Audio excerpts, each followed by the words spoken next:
Hola, qué gusto otra vez en nuestra ciudad de lectores. En vivo con Andrea Crespo es lo que nos toca hoy.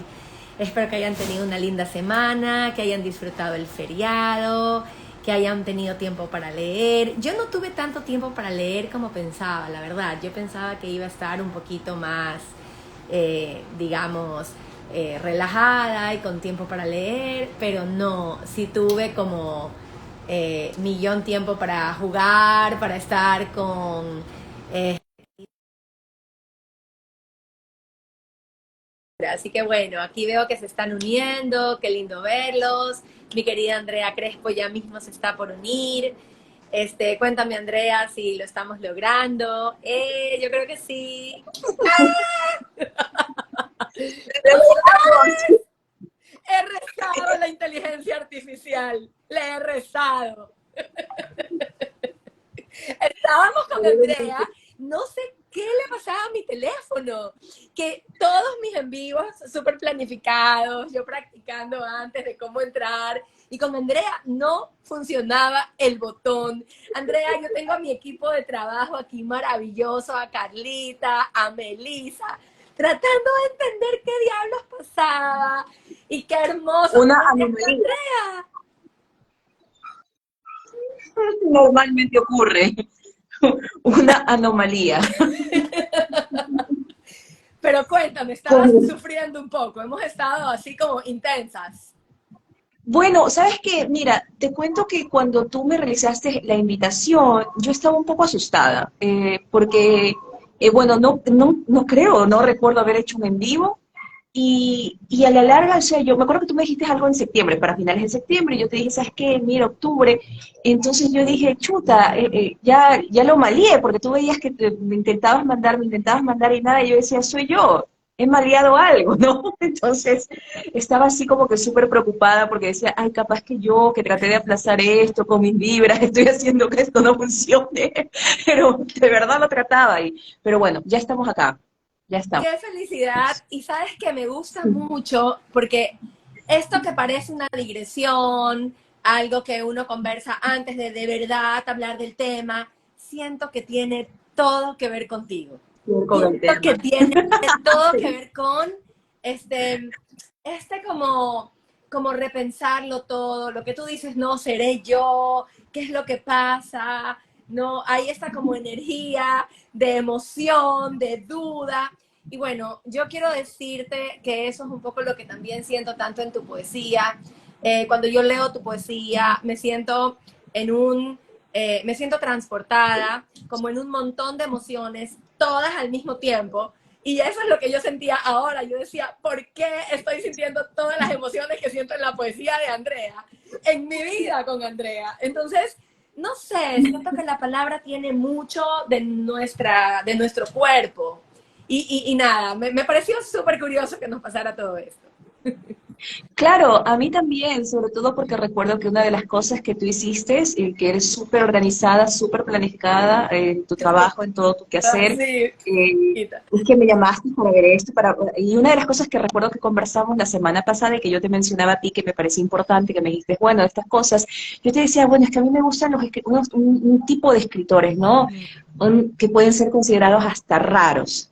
Me gusta, o sea, estos tipos de escritores que tienen, digamos, que estas llegadas o estos alcances con la estructura, con la forma en la que escriben, no solo con la metaliteratura, sino que en sí su propia vida y su propuesta de escritura es súper, digamos que un tipo de honestidad que pone un límite, ¿no?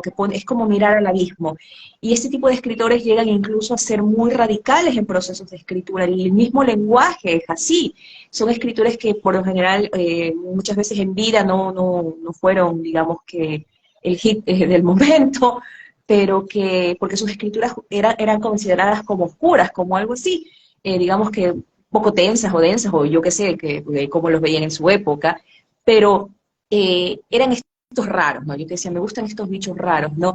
Y estos bichos raros, y de repente yo me encontraba ante, digamos que como lo estábamos conversando, ante que de una u otra forma yo me siento como que acogida o en la tradición de algunos raros. Y, y, y no sé si es que, o sea, y no lo digo, claro, claro que sí hay una especie, digamos, que de uno es fiel a un linaje literario, pero en mi caso lo digo como también como una reflexión, ¿no? Porque aparte del oficio de escribir, uno sabe que en estos momentos en la vida también hay otras instancias, ¿no? En la escritura que tienen que ver con los procesos editoriales, el marketing y una serie de cosas, ¿no? Y, y sí, siento que soy un escritor, una escritora que no va hacia esos caminos, que se mantiene rara también y que se mantiene un poco al margen de esos procesos, digamos, que de lo mercadeable de la literatura. Es decir, es como tú decías, no creo que ni me jacto de tener una literatura difícil, no lo veo por allí. Simplemente siento que tengo unas apuestas que a veces no son las apuestas que están en el mercado, ¿no? Y esa es una decisión que cada quien toma, ¿no? Con los riesgos que eso implica. Entonces, uno también tiene que hacer paces con los riesgos que eso implica. Pero yo debo decir que no puedes evitar la ternura, no puedes evitar esa tersura que está en tu palabra. Es verdad que hay oscuridad, es indudable que hay lucha, pero hay un montón de luz allí. Tus personajes, tu voz poética, lo que voy leyendo, lo que va apareciendo, está imbuido de un montón, me provocan abrazarlos, me generan un montón de amor. Entonces, yo no creo que es para nada una literatura difícil, aunque entiendo que no está dentro de la fórmula de esto te va a gustar y por aquí vamos a encaminarnos hacia tu goce, lector, que tienes ahora un rato para desestresarte. No, tu literatura no va por allí, gracias a Dios. Y en realidad tu propuesta literaria va justo hacia el centro, nos envuelve. Dices cosas que yo siento que las podría estar diciendo yo en algún momento de mi vida. ¿Cómo logras eso? Es una locura, pero no es una pregunta. Ya vamos a ir a las preguntas. Es una exclamación. ¿Cómo logras eso? Y solamente antes de continuar nuestra conversación, te quería contar que, bueno, hay muchas personas que te quieren mucho, que ya se están metiendo al en vivo, que estuvieron aquí puntualísimas. Melina Trujillo es una alumna, ex alumna mía, que fue la primera en el en vivo. Gracias por estar aquí, Melina. No sabes cuánto atesoro tu presencia, que siempre nos sigas. Aquí, Carlita, de verdad, Carlita, gracias. Me da tanta seguridad que siempre estés atentísima. Carlita es parte de mi equipo, me ayuda en todo lo que una millennial y una centennial tienen que ayudar a una mujer ya mayor, madura, intentando jugar con la tecnología. Y bueno, qué lindo verlos a todos aquí en la Casa Morada, dice mis escritoras favoritas, gracias Pauli, qué honor. Y después pone el Grupo Morado, aquí está todo el Club de Libros de la Casa Morada presente, gracias por el apoyo chicos, bellísimo. Y bueno, está Santiago Toral, que estaba tratando de hacer de apoyo en todo este proceso, gracias Santi, qué lindo verte. Por aquí Victoria Bacaro también te saludó y nos pone qué lindo verlas a las dos. Así que qué chévere, Pauli, también que te encanten estos en vivos. Y qué belleza ver a la gran poeta Victoria Bacaro, a quien tendremos también en enero. Gisela Bulgarín aquí está con todos nosotros también y con todo el grupo morado. Sí, Melina, estabas lista. Mi mamá, que es lo máximo, está siempre apoyadorcísima, súper presente. Gracias, mami. Amo que estés aquí siempre. Gilda Orellana, que dice las amo. Nosotros más, ¿sí o no? Bella, mi Gigi. Qué lindo verte. Saludos a todos sí. y todas, gracias. Sí, yo siempre aquí con mi Merced, con mis aceites de Gigi, aquí están, que están cada vez más bellos. No es propaganda, sino que en serio Gilda sabe lo que yo amo, sus esencias. La lavanda parece droga. Gracias, Gigi. Taller Merced, ya saben, para que lo busquen en Instagram. Son los mejores. Y vamos a comenzar entonces, querida Andrea, con una presentación tuya. Hay mucha gente aquí que te conoce, mucha gente que no te conoce, hay mucha gente que te ama, que quiere escucharte, o que no te conoce, pero que quiere conocerte y escucharte, y que te va a escuchar en diferido. Entonces, para ellos, voy a hacer una muy breve biografía tuya, que, bueno, es como un recuento de quién tú eres, y luego vamos a pasar a las preguntas, a la conversación. He amado mi relectura de Cielos de Marzo, no sabes, ya conversaremos de eso.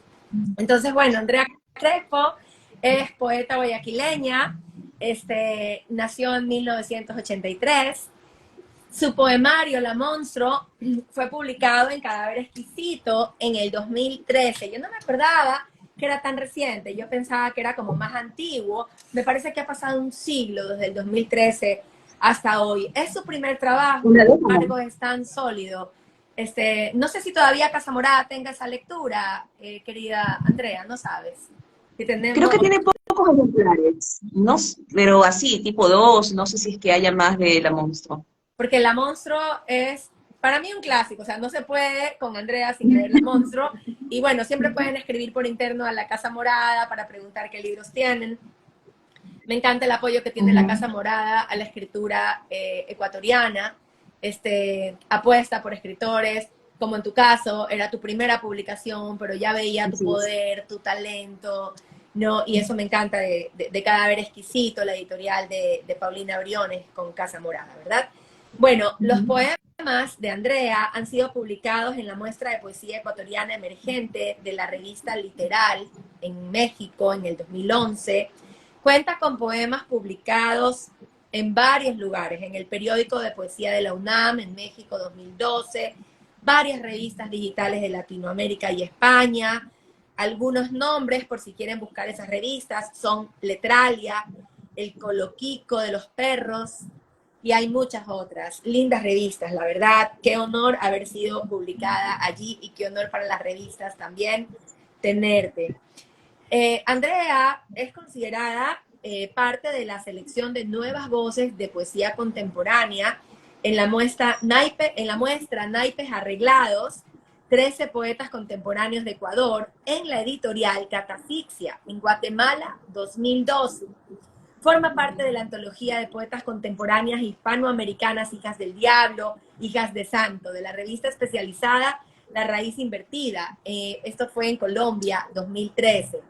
Es parte de la muestra 8 poetas ahorita de las editoriales Cartoneras de Araíz y Amauro Cartonera en Perú del 2014. Y puedo seguir, pero es que no me da pereza decirlo, porque en realidad es interesantísimo que nosotros podamos valorar la calidad de escritores que estamos teniendo la suerte de tener aquí en estos en vivos, que tenemos la suerte de tener en nuestro país y que tenemos que valorar, que a veces son publicaciones o los escuchamos por allí, pero no sabemos realmente toda su proyección, que a veces, desgraciadamente, es más, digamos, conocida internacionalmente que en nuestra ciudad, que en nuestro país. Aquí te están pidiendo, Muninza Gaviteri, que nos leas algunos poemas, y sí, te adelanto que sí está planificado, nos va a leer un fragmento de Los cielos de marzo, y también totalmente, si quieres, yo pensaba leer un poema, pero si también quieres que Andrea los lea, por supuesto, Andrea, es tu momento. Eh, me gusta mucho y me gusta también enfatizar esta unión que tiene Andrea con el área audiovisual. Se desempeñó como directora de artes literarias y narrativas en el Ministerio de Cultura y Patrimonio, desde donde desarrolló el Plan Nacional de Lectura y Escritura del Ecuador, pero también ha participado en algunos documentales. Fue directora técnica del Consejo Nacional de Cinematografía, bueno, asesora del Ministerio de Comunicación. En fin, ha tenido como una diversa, digamos, participación, y ya nos va a contar ella sobre su visión de cuerpo en la ciudad, de activismo político. Bueno, cuento con una maestría de teoría crítica por el 17, Instituto de Estudios Críticos de México, y es Premio Nacional de Poesía de Ecuador, es Premio Aurelio Espinosa Polit, esto fue en el 2016, con Registro de la Habitada, con el poemario Registro de la Habitada, y luego Premio Nacional de Poesía de Ecuador David Ledesma en el 2017 con el poemario Libro Émbrico. En este texto están ambos, ¿cierto? Entonces, sí es fabuloso ver como su recorrido en la poesía, su recorrido un poco en su activismo, en su participación también en diferentes instancias de nuestra ciudad. Y publicó recientemente la novela Cielos de Marzo, de la que estaremos hablando ahora. Fue mención de honor en la edición 2019 del premio Miguel Donoso Pareja, y se publicó en el 2022 gracias a que ganó el concurso IFSI para la publicación de obras inéditas. Actualmente continúa trabajando en este género, ya nos contarás sobre tu siguiente trabajo en novela, pero por ahora cuéntanos un poco de tu paso de la poesía a la narrativa y de qué forma sientes que conservas a la poesía en tu novela Cielos de Marzo. Bueno, muchísimas gracias por esa introducción, muchísimas gracias a las personas que están conectadas. Bueno, lo que planteas para mí, digamos que el primer libro que publiqué con Cadáver Exquisito, que es una editorial que tiene un buen ojo para ver autores, y eso es algo muy importante en un editor, ¿no? Apostar, ¿no? Apostar por estos caballos de guerra, por estos caballos del apocalipsis, que es como, no importa si es un trabajo Nobel o si es que digamos ya tiene es, la editorial tiene que saber que un autor puede tener una posible entrada, una forma, una voz, que decir, y eso lo vio Cadáver Exquisito, y eso ya han pasado 10 años de allí. Para mí el paso de la novela, de la poesía a la novela, ha sido algo completamente orgánico, porque yo, incluso en el trabajo cinematográfico, en el cine, también tengo esto a nivel de personal y de gusto, que a mí no me gusta identificar por género, es decir, cuando alguien dice, sí, esto es poema, esto es narrativa, está bien, obviamente, sí existen estas cosas, así como cuando uno ve un documental, una película, pero en general a mí me gusta pensar el arte como un territorio mucho más vasto, que es el territorio del lenguaje, ¿no? El territorio de lo indecible, el territorio en donde el ser humano es capaz de decir cosas o de enfrentarse al abismo, de enfrentarse a lo inconmensurable.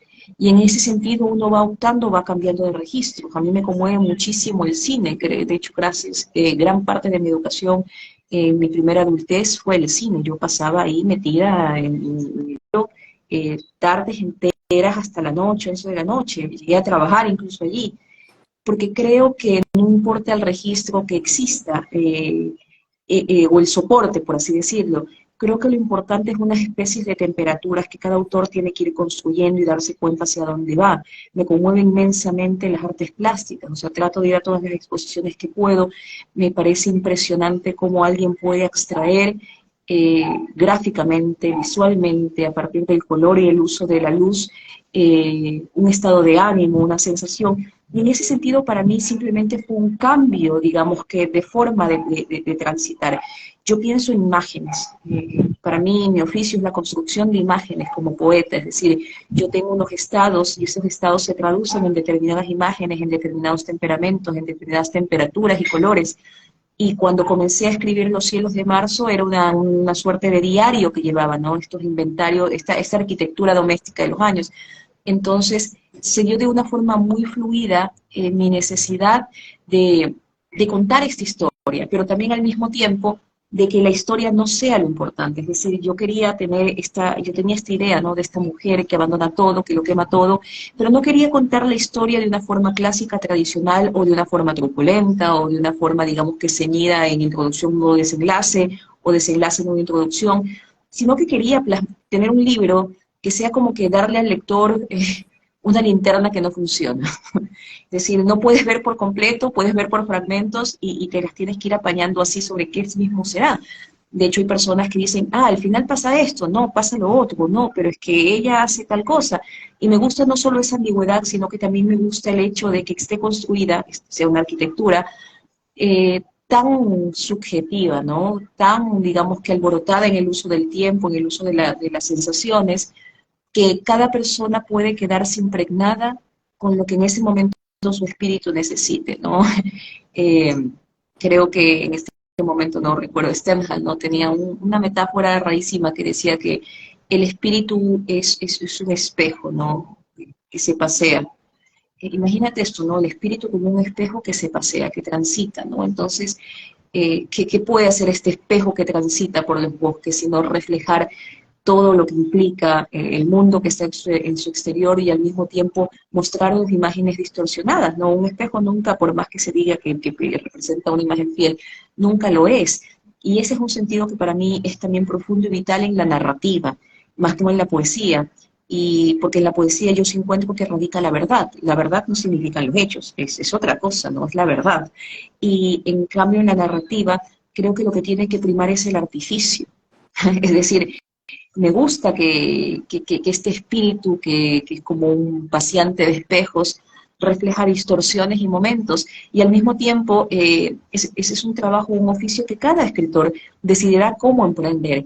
Y la forma en la que yo me doy cuenta que abordo la narrativa es muy poética en el sentido de que para mí el trabajo radica en la búsqueda de las palabras, en la unión, digamos que en esta creación de frases que pueden ser muy doble sentido, claro. Yourcenar me mataría, ¿no? Ella dice, el poeta, el escritor tiene que ser claro, tiene que tener la claridad. Si se toma el vaso, se lo pone sobre la mesa, es tal cosa, ¿no? Entonces, sí, pero también podría ser otras formas. Y por eso a mí me gusta muchísimo leer diferentes tipos de escritores, pero me conmueven muchísimo los escritores que toman este tipo de apuestas en donde a veces las historias no son grandes, no son inmensas épicas, sino que son pequeñas tragedias cotidianas, ¿no? O sea, es la pequeña vida, eh, es como cuando vemos estas películas de Hollywood y todo llega a un final. A mí me interesa eso, ¿no? ¿Qué pasa luego, ¿no? ¿Qué pasa cuando fueron felices para siempre? Es decir, ¿qué pasó al día siguiente de la conquista? ¿Qué pasó luego de matar al enemigo? Es decir, ese día siguiente en donde todas las glorias ya no importan. Y creo que trato y me ubico allí. Y espero seguir trabajando en eso. Una idea que me parece que es muy orgánica o va muy de la mano con la poesía, porque implica una mirada o una traslación en donde a veces la historia queda desplazada por otro tipo de significantes que son mucho más ligados a lo emotivo. No por ello no hay que olvidarse que la novela es un cuento, ¿no? Y que hay que contar. Eso. Has dicho muchas cosas maravillosas, interesantes, profundas, y los que vamos a ir retomando, dándoles la vuelta, profundizando. Aquí hay dos intervenciones que me parecen súper interesantes de rescatar. Monisa Gaviteri dice, me pareció muy autobiográfica, Los cielos de marzo. Y eso es algo que a mí personalmente, no sé a ti, a mí me problematiza, me inquieta, siempre me toca y me mueve, porque yo siempre trato como de diferenciar, es decir, es verdad que la literatura se nutre de la experiencia, pero no necesariamente es la experiencia, y tú has usado las palabras artificio, pero no sé, de pronto tú sí la consideras autobiográfica o cuál sea tu visión, entonces por allí me gustaría conversar. Y también hay otra pregunta de L. Córdoba 18 que dice, ¿qué tan necesario es que los autores tengan que explicar su obra? ¿No es mejor que cada lector entienda Sí. lo que pueda, verdad? Y podríamos decir que sí, que conversar sobre una obra no es necesariamente explicarla, o cómo lo ves tú.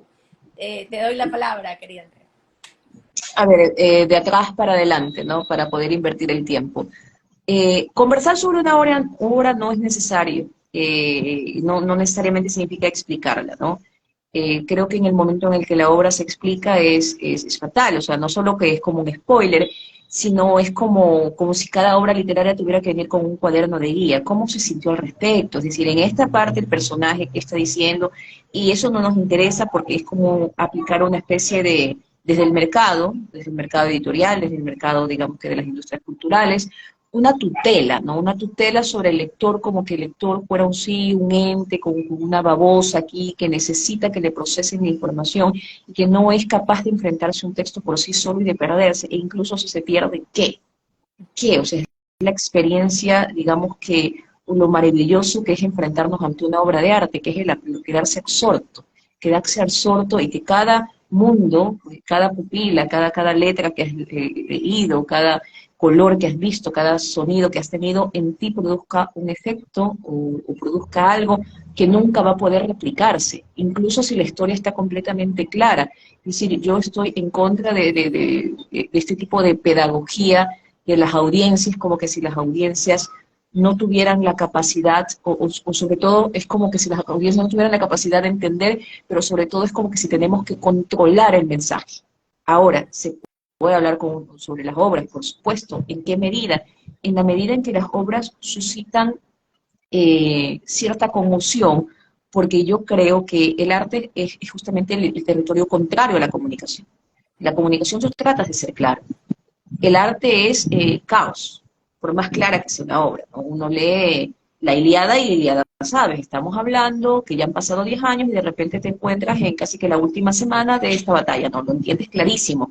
Y sin embargo, pues, o sea, aunque todo está completamente claro, tiene unos pasajes completamente maravillosos, unos pasajes en donde son tan ambiguos, en donde no sabes si lo que está ocurriendo es un sueño o no. Es decir, suscita reflexionar en torno, porque en el fondo la guerra y la historia de la guerra, y esto es un poco a lo que me refería, sí, está allí, y es la historia que sabemos, pero esa historia nos está ahí hablando para hablar de la locura del hombre, está allí como una traslación, y eso es lo que creo que tiene que ser siempre una obra de cualquier formato. Aparentemente se nos presenta como, hola, te voy a contar la historia de una familia que se fundó en un desierto, en un valle donde no había nada, y todos se llamaban Aureliano, pero en el fondo te estoy contando una gran historia de la desmemoria y una gran historia que podría ser Latinoamérica, o tal vez no, o tal vez podría ser la historia del colonialismo, o tal vez no, o tal vez podría ser la historia de un pueblo. Es decir, sí podemos reflexionar sobre eso, sí me parece que es completamente válido que se generen coloquios, que se generen reuniones y conversaciones, porque este tipo de conversaciones, a diferencia de cosas banales, eh, alimenta el mundo interior, la vida interior. Y yo sí creo que si bien la literatura y el arte no nos hacen mejor personas, sí que nos da algo, y es que nos ayuda a entender el mundo desde diferentes aristas. Es decir, la literatura como un prisma. En ese sentido, yo puedo entender o me puede conmover eh, lo que le está ocurriendo a un palestino, sin dejar de reconocer el horror que ha causado un grupo terrorista, y es una complejidad, es decir, hace que el mundo se vuelva más complejo, y eso es bueno, porque al contrario de lo que piensan, la cierta simplicidad, blanco, negro, bueno, malo, Barcelona, MLE, Israel o Palestina, lo que nos hace es decir, hay que tomar partido. Sí, hay que tomar partido por el ser humano, hay que tomar partido contra estas grandes cosas, contra estas grandes ideas que supuestamente nos ponen de un lado de la moral, pero en el fondo lo que hacen es ejemplificarnos y que no podamos entender la dimensión humana. Yo creo que eso sí es válido y eso sí lo suscita el arte. Eso en cuanto a la reflexión sobre la obra. Y, y bueno, es lo que tendría que Te lo decirte. agradezco. Y cuéntame cómo te manejas tú en relación a la escritura y tu vida. ¿Consideras que Los cielos de marzo es autobiográfica? Igual yo considero que la lectura aquí de Munisa Gaviteri es totalmente válida. Si ella la siente Sí, autobiográfica, bien por ella, tiene razón desde la lectura de ella o desde la perspectiva de un lector. Pero cuéntanos un poco tú cómo la sientes. ¿Tú la sientes autobiográfica o qué le podrías comentar? sí, es autobiográfica cierta parte de la lectura. Recuerden que el personaje es una mujer de 65 años con 3 hijos divorciada. Yo no tengo esa edad, no estoy divorciada, no tengo hijos, así que técnicamente yo no soy Aura. Es como, pero al mismo tiempo, yo no soy Aura, pero Aura yo. O sea, y eso sí es importante, es decir, cuando Flaubert decía Madame Bovary soy yo, no es porque él ha tenido, digamos que todo este código y este registro de hechos que le han ocurrido a Madame Bovary. Sin embargo, su espíritu, por así llamarlo, su esencia, está en el personaje.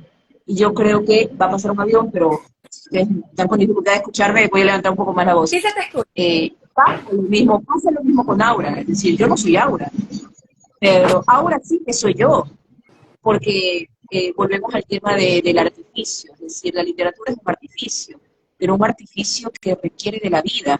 También, por ejemplo, Jousenar, decía que cuando tú escuchas que un escritor dice, me voy a encerrar a escribir una obra, me voy a encerrar a escribir un libro, ese libro va a ser malo. Ella lo plantea así, porque claro, el man está citando, también parafraseando a este dramaturgo, a Ibsen, que dice, el escritor tiene que vivir, el artista tiene que vivir. Ahora, cuando yo me refiero a esto, en general, claro, la gente dice, el escritor obviamente tiene que tener una disciplina, por supuesto, no es que estamos hablando de eso, tampoco estamos hablando que el escritor tiene que por ahí ir a inyectarse todas las drogas, todas, o sea, no va por ahí el asunto. Y de hecho creo que un poco conversamos sobre esto. Se trata de que cada quien tiene una vida que le ha sido asignada y una vida que hemos construido, ¿verdad? Y tenemos que vivir esa vida al máximo posible. No hubiéramos podido y no podremos disfrutar de la hermosa, impresionante y grandísima obra de Borges si Borges no hubiera consagrado su vida a ser la mejor de sus vidas posible. Y esa mejor de las vidas posibles era ser era un bibliotecario, hasta que la tiniebla lo consumió. Lo mismo pasa con Kafka. El inmenso Kafka no hubiera sido él si no se hubiera dedicado a la burocracia. O sea, no tuviéramos al hermoso de Robert Balser si Robert Balser no se hubiera dedicado a caminar en su vida. Y no podríamos disfrutar de un Bolaño si ese chiquillo no se hubiera ido por carretera con su familia huyendo a México y luego se hubiese dedicado como un hippie itinerante a estar en talleres literarios de poetas. Es decir, allí está la vida. Y esa vida en algún momento se transforma. O sea, eso es lo que no hay que olvidar. Es decir, no se puede no solo no estar en la torre de cristal, sino que no se puede no sentir o no permitir no sentir, tener y vivir la mejor de las vidas posibles, sea cual sea la vida que has decidido tener. Decidiste ser universitario y dedicarte a la academia, pues dale con todo. O sea, Norma APA es tu segundo nombre y dale, pero vívelo, es decir, tienes que incendiarte en lo que sea que hagas. Hay que quemarse. Eso Yo apunto lo conversábamos el sábado, y el sábado me parece que fue, ya ni recuerdo. Este, y tú me comentabas que en relación a tu forma de vivir la vida estaba tu relación con el activismo. Háblanos de sí. eso. ¿Cómo ves tú el activismo, tu cuerpo? ¿Cómo pones el cuerpo en la realidad? Mira, por ejemplo, yo creo que existen muchas formas y que han ido cambiando de lo que se conoce como activismo propiamente, ¿no? Obviamente, si estuviésemos en los contextos de los 70, yo sería una persona que estuviera no solo haciendo carteles, sino lanzando el molotov correspondiente, porque así tocaba, ¿no? Pero también creo que existen en este momento otro tipo de prácticas. Yo estuve muy cercana, y de hecho cuando era muy joven, salí del colegio, recuerdo que una de mis primeras aproximaciones a la vida, a la calle, al mundo, era ver teatro, y también en el ver teatro, salir, compartir con personas, era escuchar estas otras historias y darme cuenta pues, que las cosas que veía en la televisión también estaban ocurriendo no solo en la pantalla, sino en un mundo. Yo recuerdo muchísimo cuando a inicios del año 2000, el primer lustro del año 2000, se estaba tratando de implementar un tratado de libre comercio, ¿no? Y recuerdo que la CONAIE se puso en marchas, y recuerdo que yo estaba trabajando en ese momento en una radio, yo era locutora, y yo decidí salir y me topé en una marcha con la CONAIE. Obviamente la marcha en la CONAIE aquí en Guayaquil éramos muy pocas personas, y recuerdo que me topé con unos amigos, unos colegas que hacían periodismo y hacían cobertura, y me dijeron, ah, qué bien, vino a cubrir. Y yo dije, no, yo vine a marchar. Entonces me uní a la CONAIE, como dicen, me plegué. Y desde ahí, o sea, yo me acuerdo que una de las cosas que ocurrió es que estábamos avanzando hasta el Hilton, hasta este hotel, Hilton Colón, estábamos cerrando las calles, llegó la policía, obviamente desproporcionado para la cantidad de personas que éramos, pero recuerdo que comenzaron a hacer una especie de frente y la gente salió disparada. Estábamos como que con una especie de escaramuza, era digamos que mi primera intervención, tal vez yo tendría unos 18 años, y recuerdo que había unos escudos de madera armados que decían no al TLC, y que cuando estaban buscando personas para armar una barricada, y yo me ofrecí, y todos eran hombres, y me quedaron viendo con cara de que creo que estás equivocada, o sea, esto se trata de que te van a lanzar una bomba, ¿no? Y dije, sí, yo quiero, aquí quiero estar, y me uní a la barricada. Entonces, para mí eso resonó muy fuerte, porque en ese momento recuerdo que yo comenzaba a ver de otra forma lo que le estaba pasando a mi país, estaba comenzando a entender de otra forma la política, y esa forma ha ido cambiando con el paso del tiempo. Por ejemplo, yo en este momento yo no milito, entre comillas, de que yo no firmo por ningún partido, no pertenezco a ninguna organización, pero, pero he trabajado, por ejemplo, en el CEPAM, con el Frente de Derechos Sexuales y Reproductivos del Ecuador. eh, Voy no solo a los plantones, sino que en la medida de lo posible trato de colaborar con personas como dicen, ¿cómo ves esto? Mira este documento, ¿qué pasa con esta información? Y trato de colaborar con diferentes formas de activismo político que existen. Es decir, si yo a veces quiero dar un taller de escritura, les digo a las compañeras orientadoras de los derechos sexuales, ¿saben qué? Yo hago esto gratis, es decir, a una organización social jamás le cobro. O sea, así yo no tenga ni para ese día ni para el bus, pero jamás se me ocurriría. Y sobre todo en mi práctica en mi práctica de escritura en mi práctica de docente, siempre abordo la docencia de escritura o de lectura, doy clases de escritura y de lectura, desde derechos humanos. Es decir, claro, no puede tratar, yo no lo abordo de forma literaria, salvo un taller de poesía que tengo, que obviamente ahí sí estamos completamente enloquecidos con el poema, pero en general con el resto de clases que tengo, siempre lo abordo desde un enfoque de derechos humanos, porque yo he aprendido con el paso del tiempo que el mejor de los activismos es el activismo pequeño, es el activismo que trata de conversar con una persona, no convencerla, trata de convencer, de conversar y trata de entender. Y mi vida, o sea, yo la trabajo siempre así, es decir, y para mí es importantísimo poner el cuerpo. Recuerdo que cuando trabajaba en el CEPAN yo estaba escribiendo este libro que es Registro de la Habitada, y es un libro para el cual yo incluso participé estuve durante todo casi un periodo de 2 años de investigación, en donde yo iba al IES, el Instituto de Seguridad Social, iba a las consultas para un programa de pérdida de peso con manga gástrica, fui a las consultas, estaba en el grupo de gordos, que nos llamaban así, grupos de obesos, porque me interesaba muchísimo trabajar el tema del cuerpo y el tema del cuerpo femenino como territorio de la norma, no solo la norma de lo estéticamente correcto, sino el cuerpo deseante, el cuerpo para la reproducción, porque ese era un discurso que nos daban muchísimo en el IES. Señoras, cuando nos separaban entre hombres y mujeres, ustedes tienen que tratar de bajar de peso, ponerse bien, para que así va a aumentar la fertilidad. Y había todo un discurso en torno a cómo se puede usar el cuerpo de la mujer. Y para mí era fundamental. Y estuve 2 años sometida, digamos que a estos procesos que eran de terapia psicológica, de terapia con médicos, y grupales, ¿no? Con personas con problemas de peso, para que nos normen el cuerpo. Y fue tremendo, el resultado es ese libro, el registro que tú lo tienes, el libro émbrico. Registro surgió en cambio de un periodo en el que yo tuve una crisis de salud mental y comencé a tener una fase nerviosa en donde comencé a perder mi capacidad para designar de forma eficiente las palabras. Entonces, yo no podía decir copa de vino, yo tenía que decir necesito el recipiente transparente en donde coloco, y hablaba muy raro, me tuve que recluir, no podía trabajar, estuve en casa de mis padres, fue casi un año, no hablé con mis amigos, corté lazos porque yo no era una persona que podía hablar, y me di cuenta de la importancia, o sea, uno cree que lo que está haciendo es tan fácil, es tan gratuito, y al mismo tiempo cree que lo da por sentado porque los hemos educado, pero es una función que si tu cerebro decide apagarla, o sea, te desconectas del mundo, y al mismo tiempo te das cuenta cómo realmente somos memoria y somos lenguaje, y sin lenguaje no queda nada.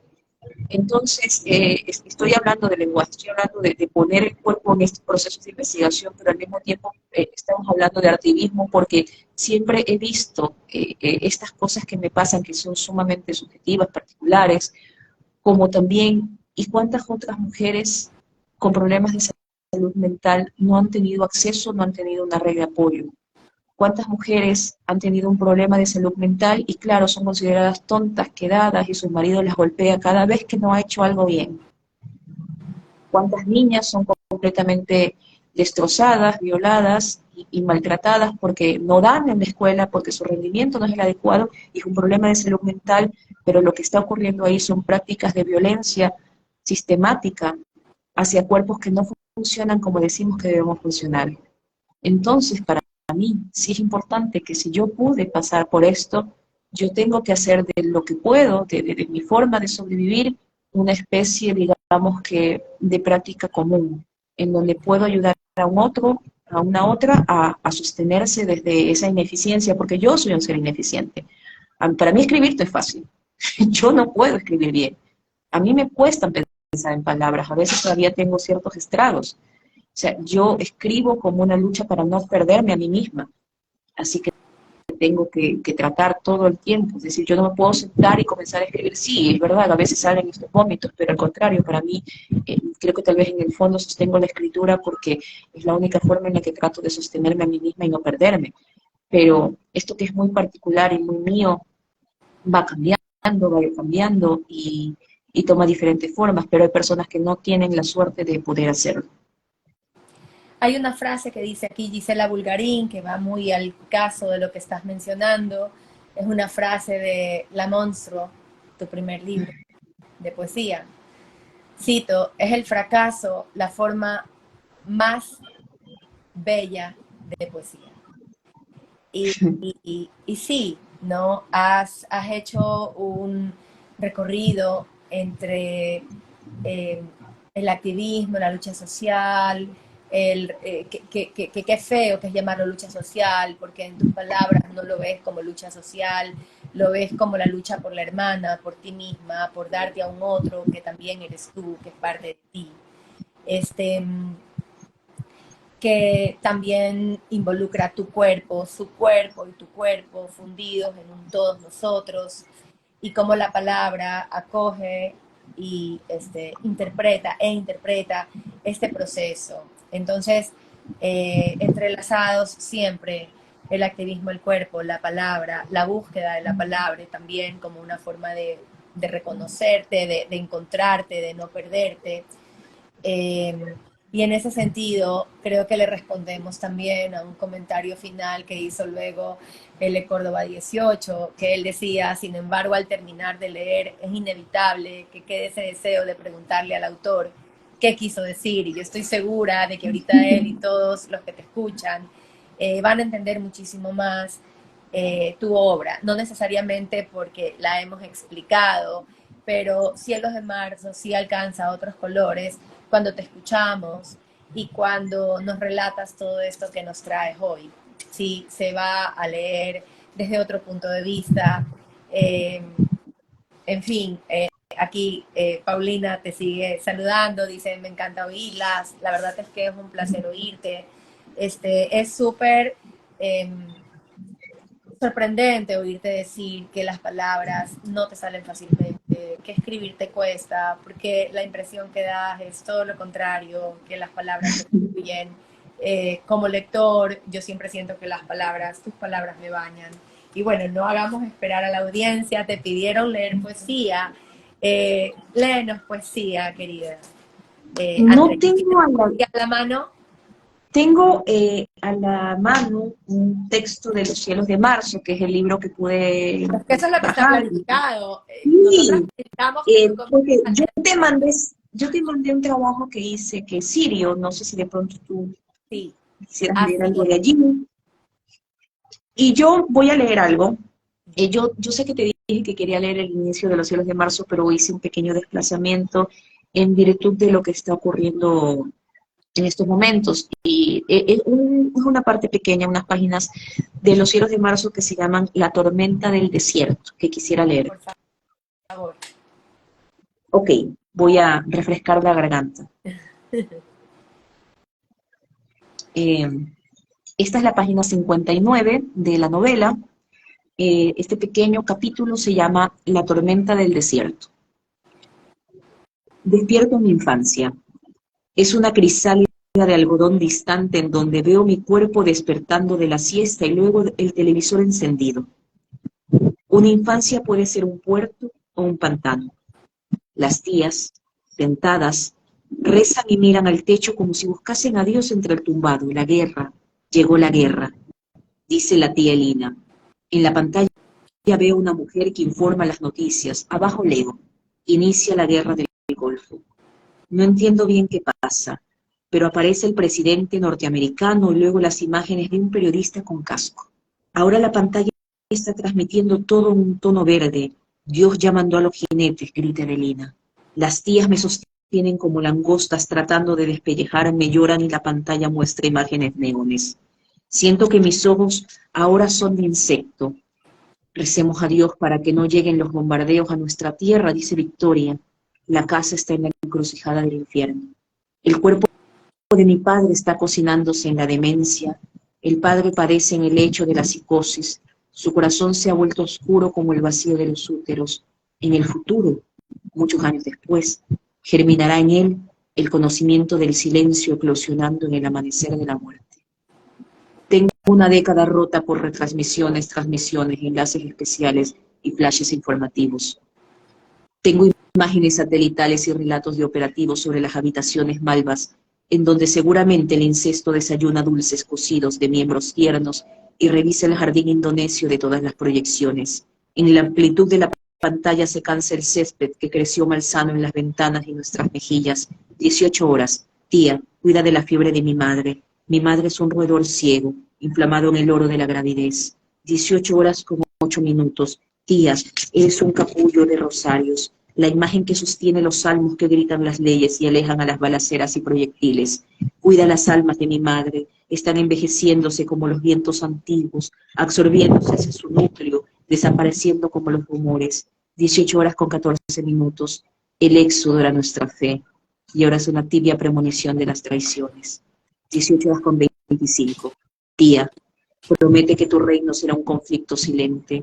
Sabes que en esta casa hay guerras tan internas. No nos pidas soportar travesías hacia un golfo con las ideas incrustándose en las nociones del pensamiento de los acribillados. Estoy aquí, frente al televisor, ubicua, temiendo y aguardando a los demonios domésticos y a los embajadores boreales.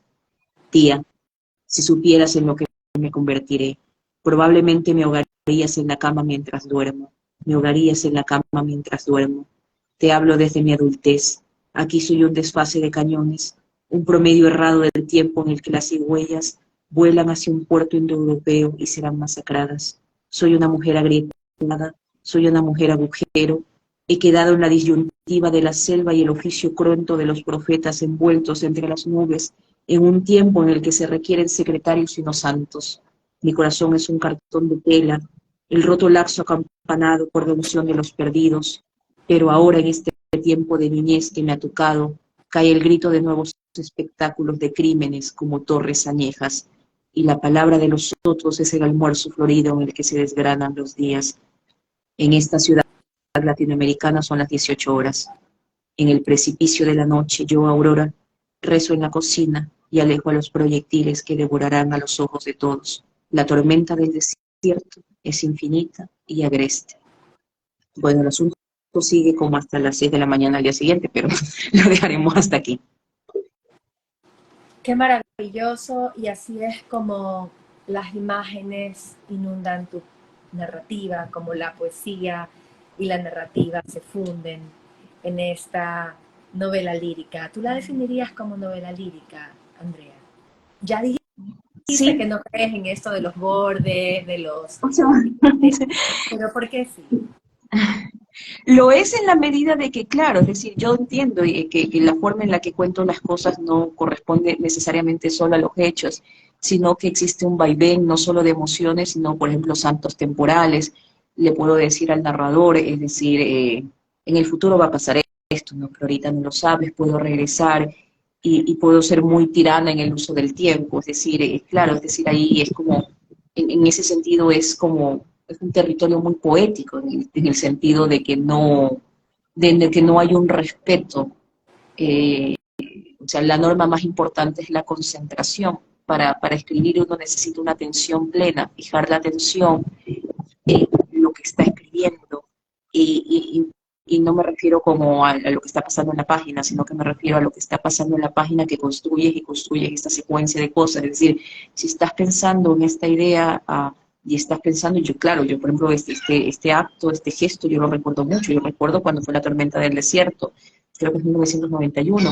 Yo recuerdo este susto, ver estas cosas verdes, no saber qué estaba pasando, había una guerra, y pensar que yo veía en la televisión y pensaba que la guerra estaba al lado de mi casa y no en el Golfo Pérsico, y tenía toda esta impresión de muerte. Entonces yo centré mi atención a esa Andrea de ese momento para construir esto. Y al mismo tiempo uno tiene que centrar la atención, es decir, como que una atención pura, ¿no? Como diría un poco el budismo, ¿no? Centrar la atención en lo que está al frente, pero no, pero al mismo tiempo hay que tener un pensamiento amplio, o sea, el pensamiento no puede estar fijado, que es distinto, porque, como también dice Yusenara, la diferencia entre la atención y el pensamiento es que la atención lo que te permite es poder conocer e ir captando lo que ocurre y poder transmitir, por ejemplo, si quieres escribir una pena, eh, estar concentrado para saber qué funciona y qué opera en esa pena, pero no en el pensamiento debe estar en la pena. Es muy distinto porque el pensamiento ya es un prejuicio, es un juicio anticipado. Entonces, ay, si es pena, tengo que escribir de esta forma. Si soy mujer, tengo que escribir sobre estas cosas. entonces solo puedo escribir desde esta perspectiva y yo por eso, por ejemplo, yo creo muchísimo que en el territorio del arte es válido cualquier apropiación de voz, cualquier forma, es decir, yo puedo escribir siendo lo que quiera ser en cualquier registro, no solo rompiendo género, sino en cualquier tipo de personaje. Si yo quisiera, puedo construir un personaje masculino, puedo construir un personaje que esté completamente distante a mí, y desde allí utilizar mi propia vida y mi propia, digamos, que existencia para poder entender las condiciones. Es como que dos formas extrañas. Y claro, pero eso obviamente estoy hablando de mí, de cómo yo escribo. No significa que esto es así, que así funciona la escritura, no estoy diciendo que esta es la forma de hacerlo, ¿no? Es lo que a mí me pasa con la escritura, es mi relación muy personal y privada, que la acabo de decir en vivo. Ese camino de tu forma personal y privada, ¿cómo fue tu recorrido para escribir este libro? Quería comentar y mostrar a la audiencia que está intercalado con algunas imágenes justamente de los cielos de marzo. Raúl Vallejo nos contó en la Eli del año pasado, donde presentó este libro, parte del recorrido y del equipo, digamos, él mostró las imágenes, tú comentaste cómo había sido este proceso. Quería mostrarles que hay algunas imágenes, algunos registros de algunos cielos de marzo y también, permítanme mostrarles déjenme sacar el post-it, este hermosísimo cielo de marzo. Y también tienes una imagen acá muy curiosa que te quería preguntar, digamos, quería que le pudieras comentar a la audiencia qué es, de qué ¿Qué se página? trata, por qué está aquí, y que eso, ¿no?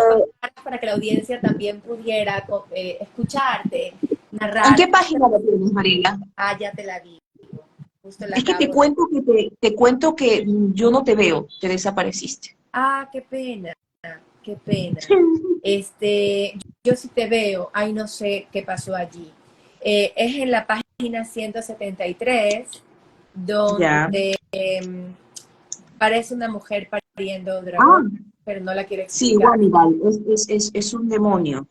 Es un demonio, de hecho, si ustedes se van a la página 255, yo tengo las obras citadas, y por ejemplo, allí están, por ejemplo, las referencias gráficas, porque, por ejemplo, antes de hablar de Guamidal, se hizo una campaña, yo le quiero agradecer a Mario Rodríguez, el cineasta.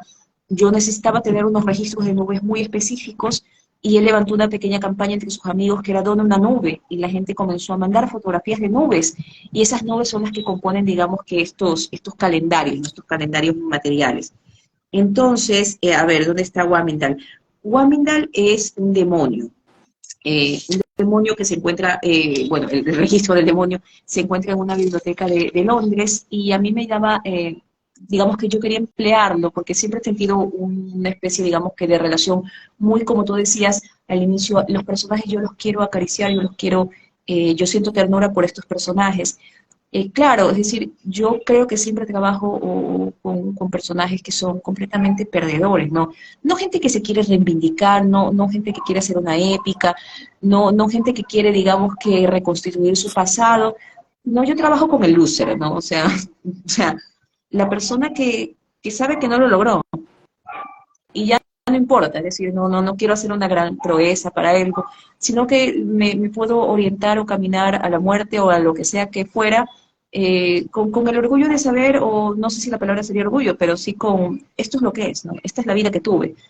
Y en ese sentido, Wamendal para mí, cuando comenzaba a ver, siempre me he sentido muy atraída por los monstruosos. Mi primer libro se llama La Monstruo, por aquellos monstruos, en la medida que los monstruos son narrados en nuestra tradición y en general en el mundo, son narrados desde la pérdida, son narrados como seres que ameritan, han tenido todos los merecimientos para estar en su condición de monstruos, porque moralmente han sido reprochables y que han tenido una vida humana, y si no han tenido una vida humana, han sido, digamos que hijos de demonios, es decir, esto es lo que le toca, ¿no?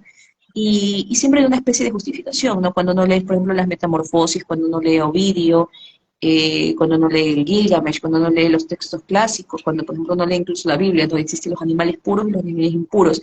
Es como que si existe una serie de seres, a los cuales les tocó la desgracia de que de repente eh, no son bienvenidos al gran reino de los cielos, o simplemente no lo lograron. Son seres que es como la medusa, ¿no? Son seres que ya son malos, no, o sea, no sabemos ni por qué. A mí me interesa abrazar esa monstruosidad en la medida que yo me siento así.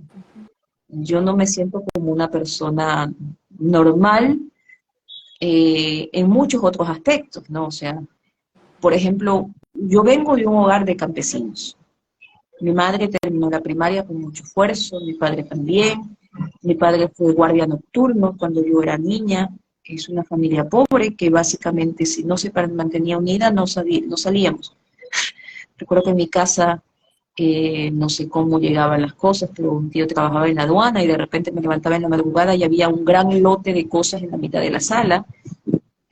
Supongo que no las compró, pero estaban ahí porque era lo que llevaba, porque es lo que podía y la vendía y había que coger y en ese momento uno se alegraba porque había leche, había ropa. Recuerdo que compraban grandes sacos de cosas como cebada, pichucho, arroz, y ahí íbamos a comer durante 2 meses lo mismo, ¿no? Pichuncho, arroz con pichuncho, ensalada de pichuncho, sopa de pichuncho, lo que sea, porque cuando eres pobre comes así y vives así y es como al día lo que hay. Y vives con mucha carencia. Entonces, para mí, por mi historia personal, en donde, por ejemplo, mis padres, yo estudié en un colegio que era de una clase media, en donde todos los padres de mis compañeras me preguntaban, ¿dónde estudió tu papá? Mi papá estudió en tal colegio, tal. Mis padres no habían estudiado en tal colegio, mis papás salieron de la primaria y punto, eso fue al campo a trabajar, a estibar banano, a labrar tierra. Entonces, para mí, la historia de mi familia es una historia muy cercana a los monstruos. Yo misma lo soy. O sea, es la gente que literalmente tienes que hacer cualquier cosa para sobrevivir. Es la gente que no es bonita, como diría Marilyn Manson, de Beautiful People. Es la gente que cada día cuesta. Es decir, que cada cosa que tienes te ha costado mucho, no es que está ahí, que te levantaste y que de repente haces las cosas de una forma porque están, sino que cada cosa cuesta. Entonces te conviertes en un ser monstruoso, en un ser que siente rabia, en un ser que aprende a sentir rencor, en una persona que aprende que la vida no va a ser fácil. Es como una persona que aprende, que sabe que si su lomo va a ser para ser golpeado. Y para mí los monstruos son como una familia. Y Wamindal es ese monstruo, ese demonio erótico, porque es una mujer que está como pariendo, una mujer que está mostrando, un monstruo que está mostrando su genitalidad. Y en el fondo Aura es un poco así, es una mujer que lo tenía todo, pero llegó a subir o a ascender de clase social y lo mandó al carajo todo. O sea, lo quemó los puentes, porque su monstruosidad, entre comillas, pudo más que haber tenido, que tener, digamos, que ciertas cosas solventadas. Y por eso siempre yo le tengo un gran cariño a todo aquello que aparece en el margen, porque me veo allí. Tal vez por un pequeño error o por algunas cosas no estoy en una precariedad absoluta, pero yo podría ser esa persona. Es más, o sea, no sé por qué no lo soy.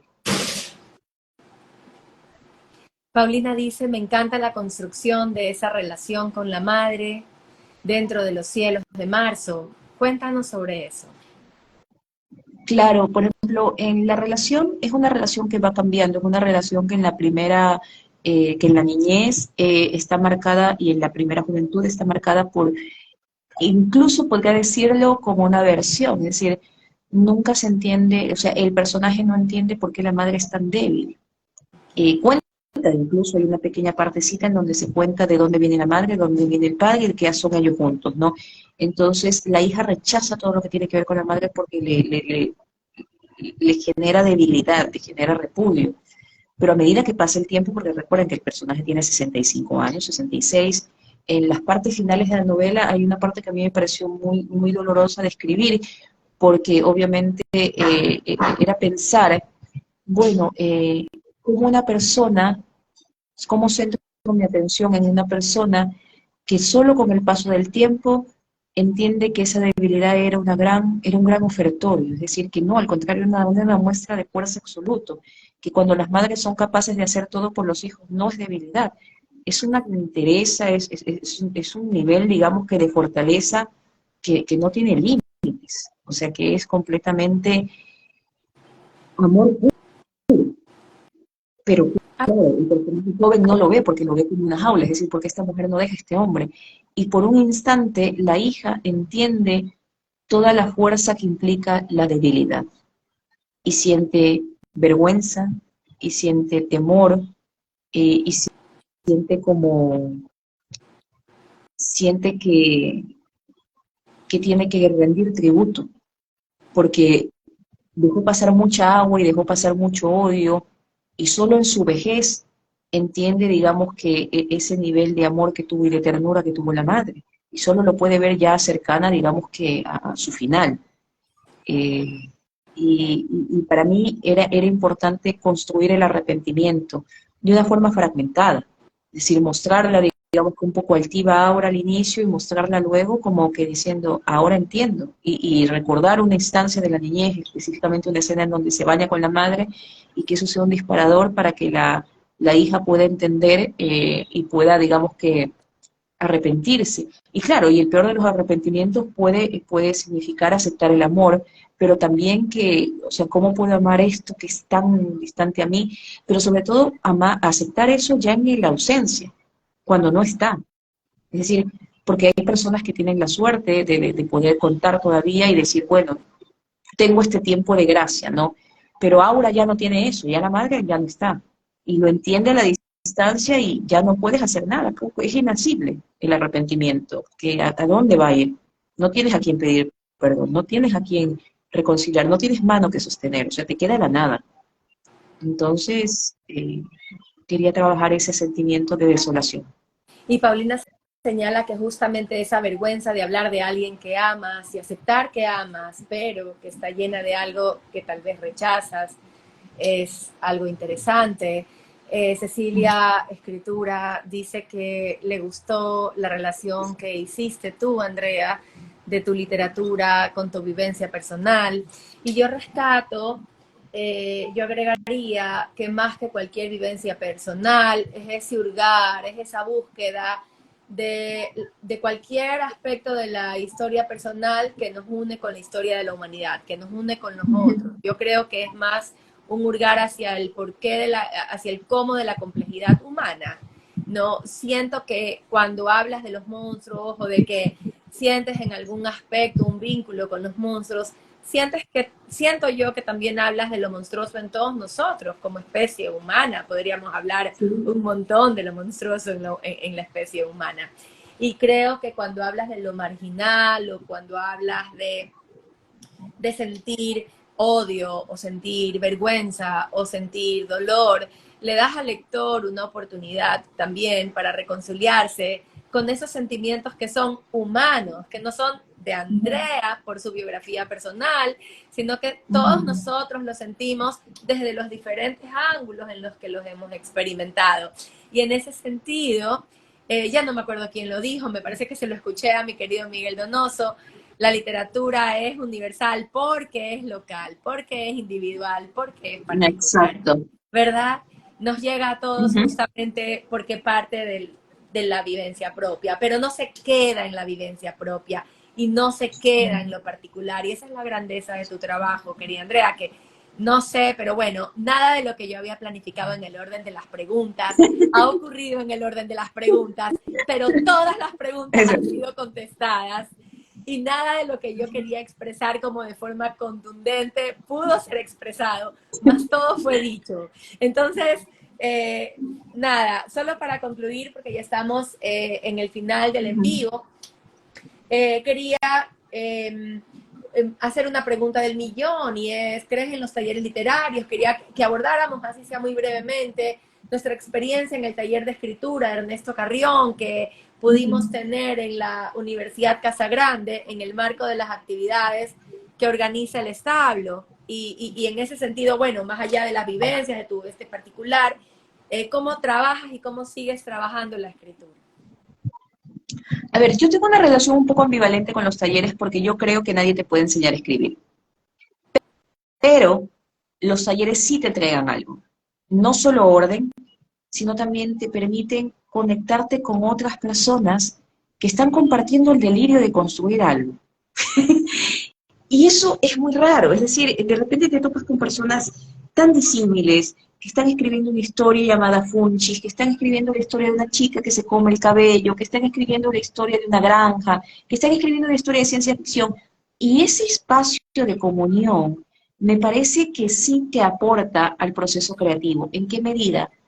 En que muchas veces nos olvidamos que el proceso creativo es un proceso de doble vía en donde sí, es verdad, uno está buscando cosas, pero también uno tiene que, en esa búsqueda hacia el proyecto, uno tiene que escuchar a los otros, porque uno se da cuenta cómo un otro está haciendo algo.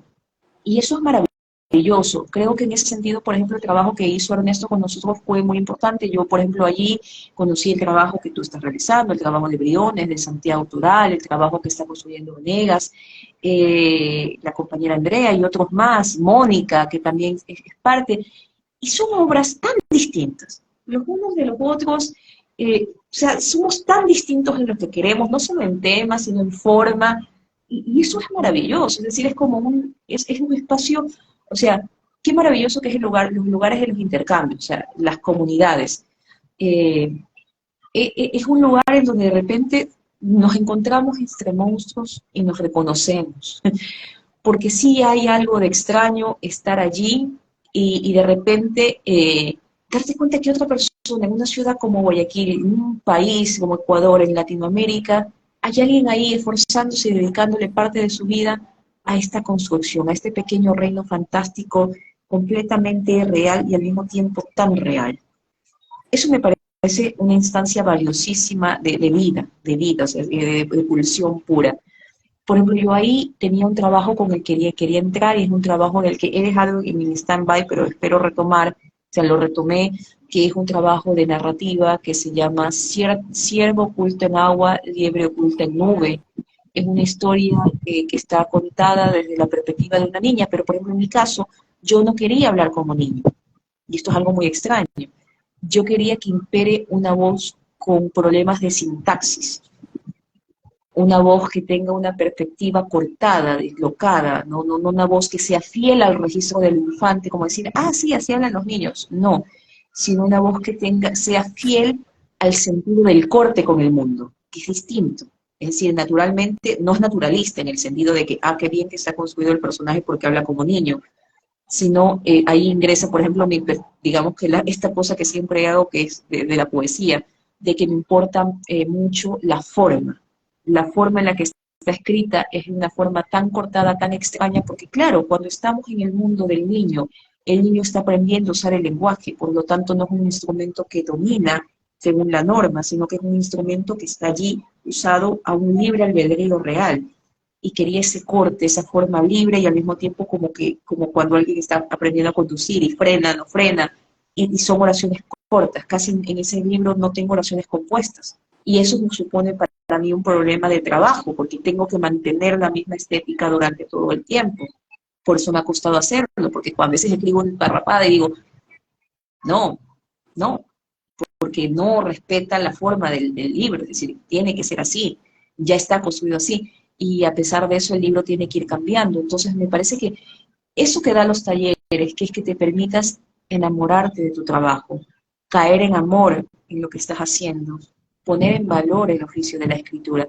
Porque también muchas veces hablamos así, muy, yo no quise ser escritor, y es una cosa muy triste, ¿no? Que a veces nos pasa en la primera juventud, o a veces decimos, no, la escritura no sirve para nada, y puede ser que no tenga un sentido instrumental como tal, pero claro que sirve, pero claro que vale, pero claro que es completamente valioso que un ser humano dedique su vida o parte de su vida a pensar otras posibles formas de vivir, a construir un pequeño imperio de signos, es decir, es hermoso. Es Es hermoso, 1000 veces preferible que ir por ahí disparando, así es. que destruir el Estado, que ser corrupto, que, no sé, o sea, es 1000 veces mejor. Tenemos un alto honor quienes nos tomamos en serio, digamos, que estos pequeños imperios. Así es, Paulina dice, no sé si extraño el taller a los talleristas o al establo. La verdad, yo creo que a todos, ojalá el establo pueda retomar esto. Yo sé que Santiago está detrás de que se pueda. Ahora estamos con Ernesto en España, le mandamos toda la buena energía allá, querido, nuestro querido Ernesto cumpliendo su sueño. Xiomara España nos dice, me ha encantado el programa, Mariela, abrazo para Andrea y su escritura. Qué honor, qué lindo Xiomara, y bueno, ella también va a estar, va a ser parte de nuestra siguiente etapa de en vivos. Y bueno, Andrea, para mí ha sido un privilegio tenerte, ha sido una charla maravillosa, yo te agradezco muchísimo todo y agradezco a la inteligencia artificial, amén, el habernos podido tener. Gracias a ti por darme este espacio, gracias a las personas que se contactaron, a la gente que le causó interés, que ha leído el libro, a quienes no, que se animen, y en general, gracias. Recordarles Muchas que gracias. lo pueden pedir a Casa Morada, ¿verdad? Está de venta en la Casa Morada con Paulina Briones. Si no se acuerdan, le pueden escribir por interno también, comunicarse vía redes con Andrea Crespo. En todo caso, hay vías. No olviden que la Casa Morada normalmente abre también los fines de semana. Pueden ir, Sí. también están, ellos entregan a domicilio. Entonces, nada, que es un libro maravilloso de leer y eso, qué lindo tenerlos y nos vemos muy pronto en el próximo miércoles en un nuevo en vivo de Ciudad de Lectores. Chao, chao. Nos un gusto.